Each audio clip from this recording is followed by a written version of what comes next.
Good evening, students.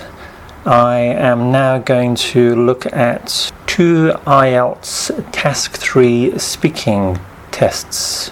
You can see the questions and the answers printed below. The areas highlighted in bold have mistakes, so what I would ask you to do first is to look at these areas and see if you can understand and correct the mistakes. I have also highlighted some areas in orange and in green, although you will not be able to see this if you are looking at this on YouTube. The green areas are not mistakes, but I hope to show the writer ways in which they can be improved.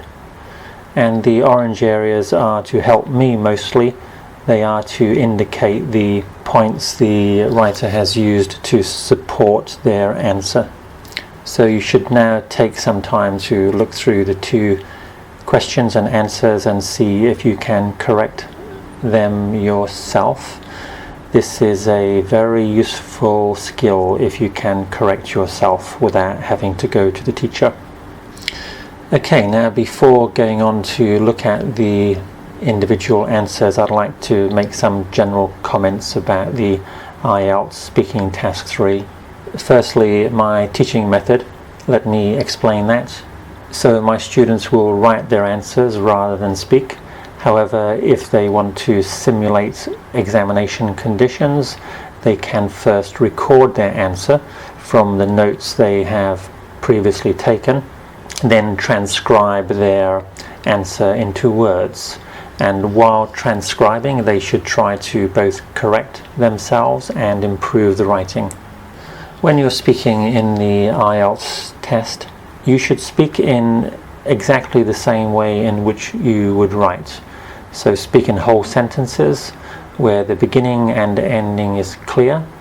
Speak in paragraphs, use joining words like moreover, on the other hand, etc. And try to speak as long as possible. Try to control the speaking situation so the examiner does not have time to ask you more questions. I would suggest that you do not stare the examiner in the face, because I think this may be distracting for you. I would look at the notes you are making. Even in Task 3, where you don't have much time to prepare, have your paper in front of you and your pencil and jot down notes. Don't be afraid to pause for a moment while you are thinking about how to continue your answer. It is better to take a little bit more time and make your English more fluent than to speak quickly but use only phrases and lots of ums and ers. The questions in part 3 are very much like mini essays. They are about more difficult concepts, abstract ideas, very similar to the essay question you may get in Task 2, in writing Task 2 that is. So when you're answering a question like this, you should try to think about composing a whole paragraph rather than one sentence. Try to think of ideas to support and not support the question and reply in the same style as you would if you were writing. So let's move on now to the essay, to the speaking answers, and correct the parts in bold. So question 1, why do you think people like to travel to different places in their free time? Well, there are a number of reasons why people travel around. We do not need the word do here. And around is correct, but we can improve that word.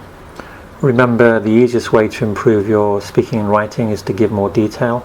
So rather than around, we can say something like travel to places far from their hometown, or travel to new and unexplored places.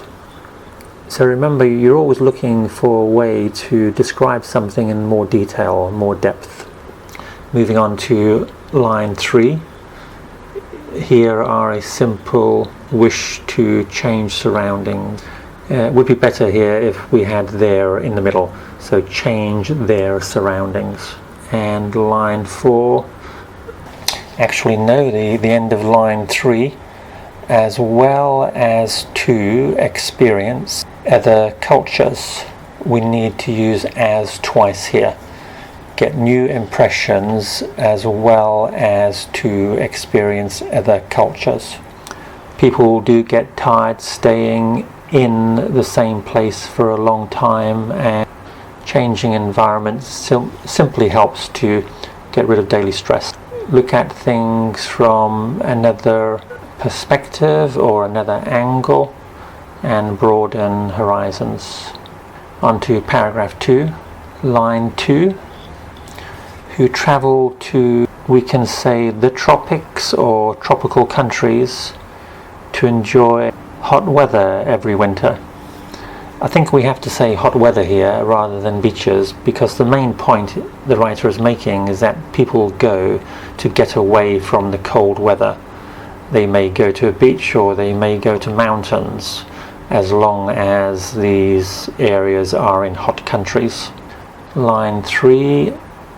As a person who was born in the coldest country in the world, I can assure you that I will feel really depressed in the winter with a lack of sunshine unless I have the chance to spend some time by the sea in a hot country and enjoy the sun. So I have had to make quite a few changes in this paragraph because the writer's idea was not clear. Now looking at whether the question has been answered well. I think the writer has done a good job here. She has mentioned several reasons why people travel to different places. I have highlighted some of these in orange, but I do not need to talk about them because they are quite clear, except for the changes which I have already made. Okay, let's look at question 2. Why are historic buildings and monuments important to a city? Paragraph 1.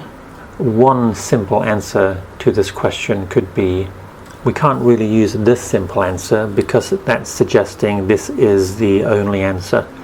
So better to say one simple answer or one possible answer to this question.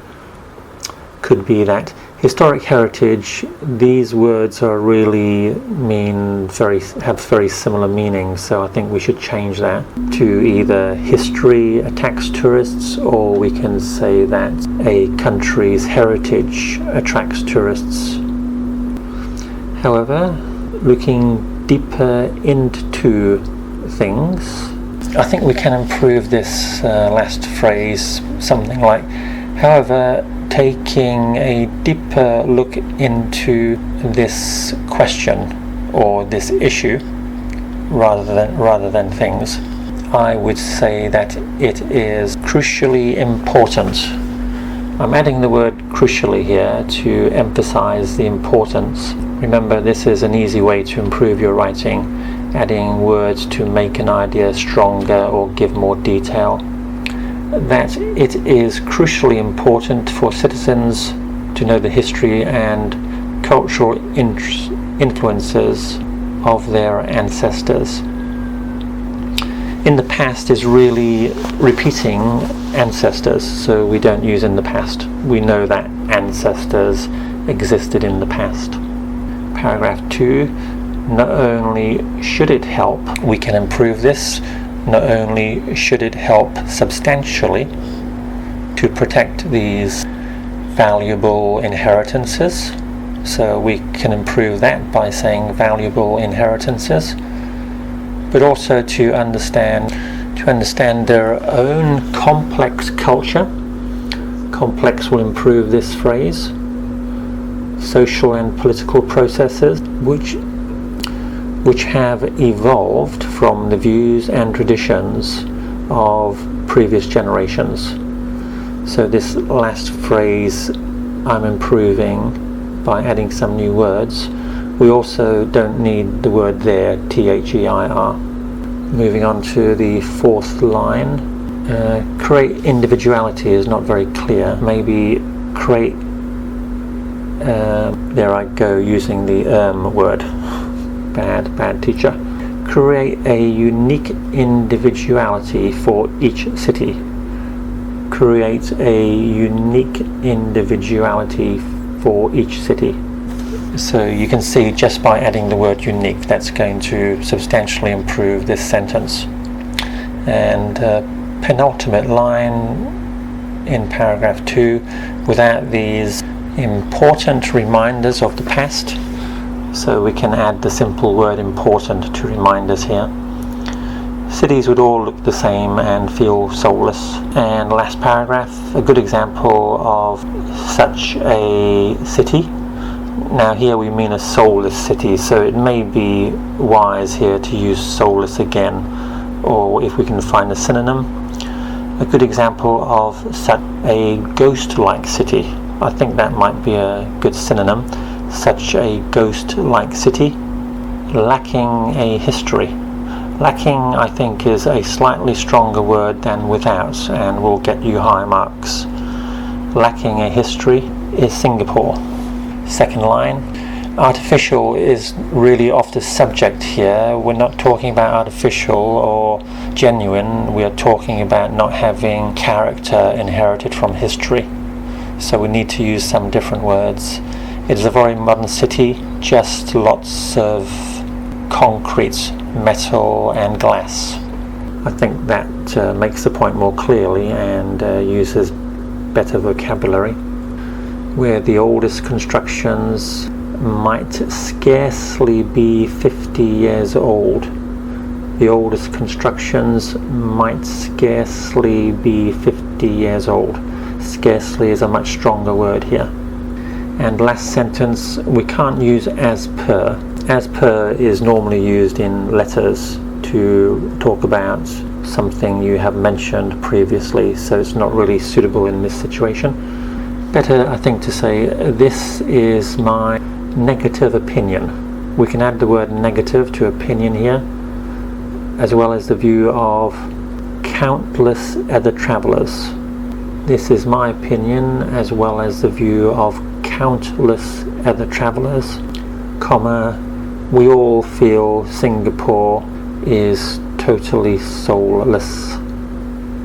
I'm just changing to improve the strength of the writing, but there are no mistakes in paragraph 3. Sorry, what I mean is the green areas are not mistakes. The bold areas are mistakes. But where I am in changing the green areas, it's not strictly necessary, but I'm just trying to improve the quality of the writing. Finally, looking at both of the question answers, they are both good answers, which should expect marks around 7.5, I would guess, but with some of the suggestions I have made and corrections, should be getting closer to 9. Okay, students, thank you for listening and good luck with your next assignments.